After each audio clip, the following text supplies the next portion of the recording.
Elizabeth Arden Cream.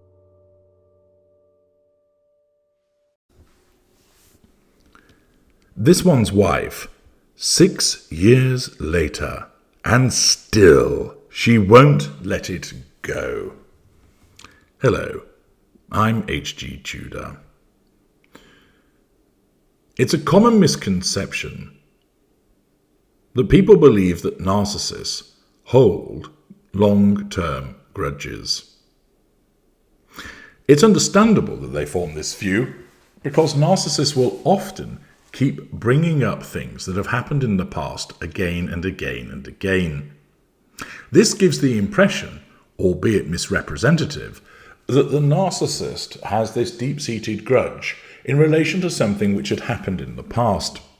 But what actually happens is this.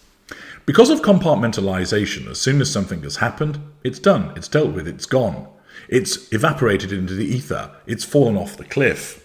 It no longer exists, save to the extent that it has to be resurrected by the narcissism for the purposes of assertion control in the now.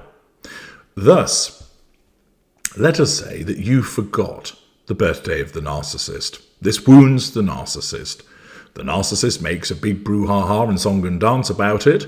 You apologize. You offer your apologies for having forgotten it, explain why you did, produce an even better gift, and eventually this all demonstrates that you're under control, provides fuel to the narcissist, and it's dealt with.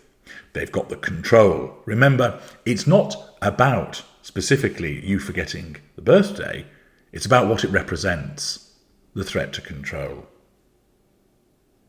6 months later, you happen to inadvertently threaten the narcissist's control once again. The narcissist needs to get that control back. Your threat to control needs to be nullified. The narcissism has a range of different manipulations which are available for it to do so. One of those manipulations is to bring up the past. You see, nothing is buried dead with us. And therefore, the narcissist throws back in your face, "Well, you forgot my last birthday, didn't you?" You think to yourself, "Why have you brought that up? I dealt with that. I explained why I'd forgotten. There was a legitimate reason. I made the situation whole, and we moved on from it. What are you bringing that up for?" "Oh, well, you don't realize just how much you hurt me." "Well, I think I had a pretty good idea at the time, but I thought we'd addressed it and moved on from it." No, I haven't been able to." Now, this is all being done to make that victim feel guilty in that particular moment, so that they then back down, apologize, and thus show that they're under control. A past event is being brought up again to control the now. It isn't because the narcissist sits there with the forgotten birthday burning away, causing them to wake up at night and think, "I forgot my birthday, they're an awful friend." It isn't the case that as they're driving down the M1, they're reminded of the fact they forgot my birthday. I hate them. No, they've never thought about it once after the matter was dealt with. But on this particular occasion, when the victim threatens the control of the narcissist needs to do something to nullify that threat, and it selects bringing up the past and triangulation with the forgotten birthday. 2 months later, the narcissist does it again. 6 months after that, they do it again, notwithstanding the fact that there's now been another birthday which was remembered. And to the uninformed victim, they think that the narcissist has this long-standing grudge about their failure to remember that particular birthday. It isn't the case. It just gets brought up repeatedly as a means of browbeating that victim to gain control, because the narcissist conditional asterisk allows that to happen. Watch the video of that name to understand more about what that is. And the simple fact is, although something, once it's happened, evaporates into the ether, it can be resurrected as and when is required at a moment's notice by the narcissist. This is something that this one's wife does regularly, brings up the past. This is because she's pretty dull and doesn't actually have too much going on in the present.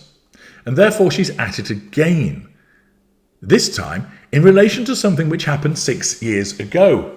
And she can't let it go because the narcissism won't let her let it go. Because the narcissism will always cause her to utilise this because it involves the nemesis. And it's a means of trying to engender sympathy and smearing Catherine.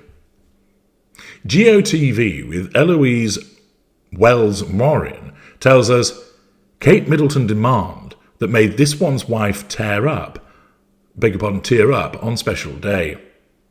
Kate Middleton's odd demand created a rift between herself and this one's wife in 2018. Days before the Duchess of Sussex's wedding, Kate insisted her daughter, Princess Charlotte's bridesmaid dress, did not fit. In a response to Kate's complaint, this one's wife asked the Princess of Wales to visit the tailor again and give her daughter's correct measurements. In his memoir, Spare, Prince Harry touched upon the message Kate sent to this one's wife ahead of their argument. Charlotte's dress is too big, too long, too baggy, she cried when she tried it on at home. This one's wife messaged her sister-in-law to say, I'm not sure what else to say. If the dress doesn't fit, then please take Charlotte to see AJ, the tailor. He's been waiting all day. During an interview with Oprah Winfrey in 2021, this one's wife admitted that Kate later apologised for her behaviour, noting, and she brought me flowers and a note, apologising. And she did what I would do if I knew that I hurt someone, right? To just take accountability for it. So we have a range of manipulations being utilised here. The application of guilt, bringing up the past, triangulation, false contrition, the revision of history.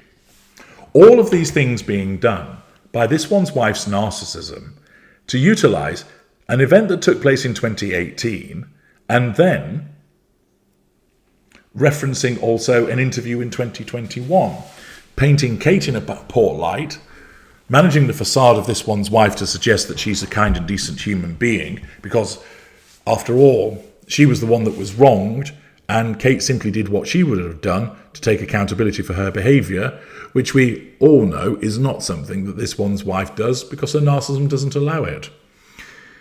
You might think, if you were to read this article, why on earth is something from 2018 and 2021 being resurrected in 2024?